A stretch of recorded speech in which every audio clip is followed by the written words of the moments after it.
सर्वमंगलमांगल्ये शिवे सर्वार्थ साधिके शरण्ये त्र्यंबिके गौरी नारायणी नमोस्तुते। बोलो संतोषी माता की जय हो, माँ जगदम्बा की जय हो।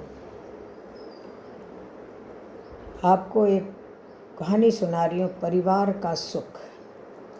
जिस परिवार में हर समय तनाव रहता है, उस परिवार में खुशियाँ लाने का एक ही तरीका होता है, और वह है एक दूसरे के मान सम्मान, एक दूसरे की इज्जत रखना, उनकी भावनाओं को समझना, एक दूसरे को समय देना और प्यार और मोहब्बत से तनाव को दूर करने का रास्ता निकालना ही एकमात्र रास्ता है। जब परिवार में सदस्य यह धारणा बना लेते हैं कि यह नहीं सुधरेगा या इसका तो भगवान ही मालिक है, तो यह तरीका केवल और केवल तनाव ही बढ़ाएगा। कई बार परिवार का मुखिया या पति यह समझता है कि दुनिया के सारे सुख खरीद लूं और उसे खुश कर दूं, तो यह उनकी भूल है। परिवार में सुख लाने का सबसे ज़्यादा आवश्यक तत्व है भावनाओं की कद्र करना, एक दूसरे की इज्जत करना।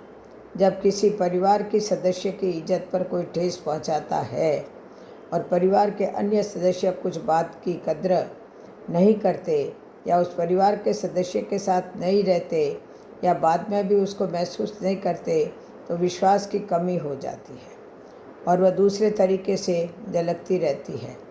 और परिवार के सदस्य कहते हैं कि यह तो उसकी आदत है और वह तो ऐसे ही करता है, तो यह उनकी भूल है।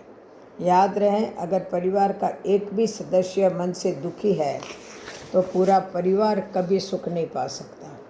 सच्चा सुख तो उसी परिवार में है जिस परिवार में सारे सदस्य दिल की प्रशंसा से खुश रहें। माँ बाप यह देखकर प्रसन्न हो कि हमारे बच्चे बहुत संस्कारी है, हमारा ध्यान रखते हैं, और माँ बाप का कर्तव्य होता है कि वो बच्चों को सही रास्ता दिखाएं, पर उस रास्ते पर चलने को मजबूर नहीं करें।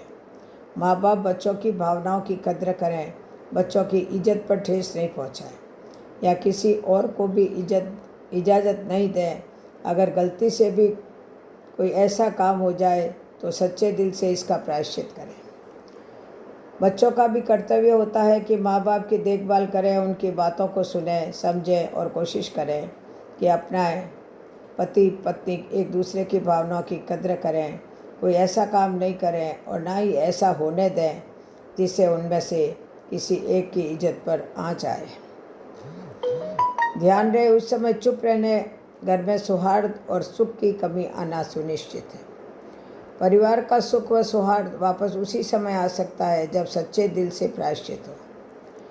कई बार परिवार के सदस्यों को समझना भी पड़ता है, समझाना भी पड़ता है, समझना भी पड़ता है, और उसके लिए धैर्य व उस सदस्य के प्रति पूर्ण विश्वास भी हो और प्यार से समझाने की खुद में क्षमता भी हो। देखो, कितना भी सुख मिल जाए, वह सब असली सुख में उस समय बदलेगा जब परिवार में सुख, शांति व सौहार्द का वातावरण हो और एक दूसरे की सभी लोग दिल से इज्जत करते हैं। जीवन के अनन्य दुख और सुख की यात्रा में के बीच भी सफलता असफलता का नगण्य सा पाठ धन कमाना या शारीरिक दुख और सुख के कारण यह आपकी निजी सफलता या असफलता या समस्या का समाधान है। लेकिन इंसान तो वह है जो संपूर्ण संसार का कुछ महत्वपूर्ण करने आया है, क्योंकि 84 लाख योनियों में मनुष्य ही सबसे सर्वोत्तम माना गया है। इसीलिए मेरी राय में महत्वपूर्ण हिस्सा यह है कि आपने अपने पूरे जीवन में जितने लोगों को अपलिफ्ट किया है, कितने लोगों के चेहरे पर आपका नाम सुनकर या आपसे मिलकर सुकून महसूस होता है, मुस्कुराहट आ जाती है।